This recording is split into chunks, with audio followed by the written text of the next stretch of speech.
Assalamualaikum warahmatullahi wabarakatuh. Perkenalkan, nama saya Alifia Zahra dari kelas 12 IPS dari Sekolah MA Bilingual. Di sini saya akan mewawancarai Bapak RT 15 tentang COVID yang protokolnya berbeda-berbeda di setiap daerah. Soal yang nomor 1, bagaimana manfaat yang dirasakan masyarakat dari hasil PSBB yang sudah diterapkan sampai 3 tahap tersebut? Manfaatnya yang pertama dapat menekan angka penyebaran corona. Yang kedua, masyarakat bisa dididik menjadi disiplin. Yang kedua, bagaimana pelaksanaan PSBB yang sudah diterapkan di daerah ini? Apakah ada protokol khusus yang ditambahkan dalam pelaksanaannya? Dalam pelaksanaan PSBB, protokol yang ditambahkan, warga dianjurkan yaitu yang pertama pakai masker, cuci tangan, dan jaga jarak. Di lain itu warga dihimbau juga dilarang keluar rumah kalau tidak perlu, kalau tidak ada kepentingan yang perlu. Yang ketiga, bagaimana dengan rutinitas warga yang selama ini dilakukan seperti arisan, tahlil, manakib? Apakah ditiadakan selama PSBB atau dilakukan dengan cara lain?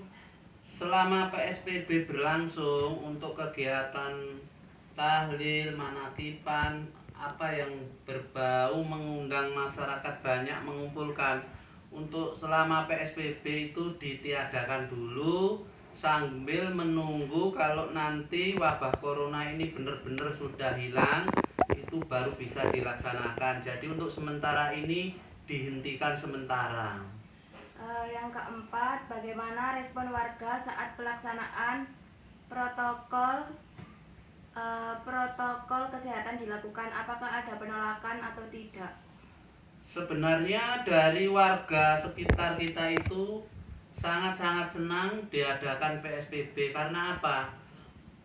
Dengan diadakannya PSBB itu tidak secara langsung dapat menekan penyebaran virus di lingkungan kita.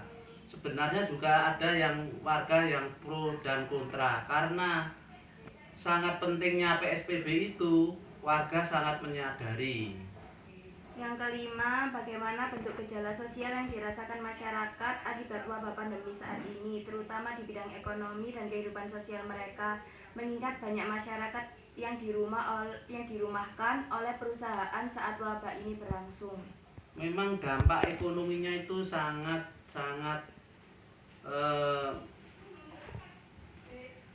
dirasakan oleh masyarakat, terutama bagi warga kami yang berjualan atau jualan makanan itu omsetnya itu bisa turun 50%. Karena apa? Karena jarang orang keluar, takut penyebaran virus. Jadi warga yang berjualan itu kena dampak langsung, yaitu omsetnya bisa turun sampai 50%.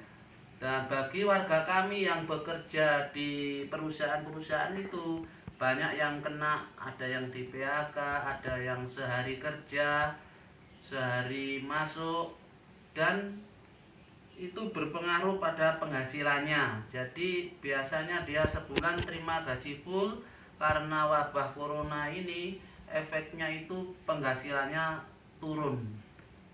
Yang keenam, apakah warga RT 15 ada yang menerima BLT dari pemerintah? Di lingkungan kami di RT 15 itu yang menerima BLT dari pemerintah itu hanya sebagian kecil saja. Mungkin ada 3 atau 2 orang. Yang ketujuh, bagaimana respon masyarakat dengan adanya BLT dari pemerintah pusat? Sebenarnya masyarakat kami itu sangat-sangat mengharapkan adanya BLT dari pusat. Tetapi BLT yang turun di warga kami itu jumlahnya hanya sedikit, dan warga yang seharusnya itu dapat tapi nggak mendapatkan. Itulah yang menjadi keluhan warga kami. Yang kedelapan, apakah ada pro dan kontra terkait BLT yang diterapkan di dalam RT 15 Anda? Secara langsung ada pro dan kontra. Yang pertama, ada warga yang seharusnya itu dia berhak mendapatkan tapi nggak mendapatkan BLT. Ada yang seharusnya nggak harus dapat dia mendapatkan. Itulah yang menjadi problem di wilayah kami. Jadi pembagiannya itu nggak bisa merata, hanya tertentu saja. 9. Adakah persiapan khusus di lingkungan RT ini pada saat pemerintah membuat sistem kampung tangguh di setiap daerah? Sebenarnya sudah ada digalakkan kampung tangguh dengan sistem yaitu swadaya masyarakat sendiri. Jadi dana yang dibuat untuk masyarakat kampung tangguh itu adalah dana dari masyarakat dan dibantu dari RT. Yang soal terakhir, bagaimana respon masyarakat dengan adanya transisi new normal yang sedang diuji coba pemerintah saat ini? Dengan adanya new normal, masyarakat sangat senang sekali. Karena apa? Selama PSBB itu masyarakat kami ruang geraknya tidak bisa leluasa. Dan dengan adanya new normal ini, masyarakat kami bisa melakukan setidak-tidaknya berjualan atau apa itu bisa omsetnya agak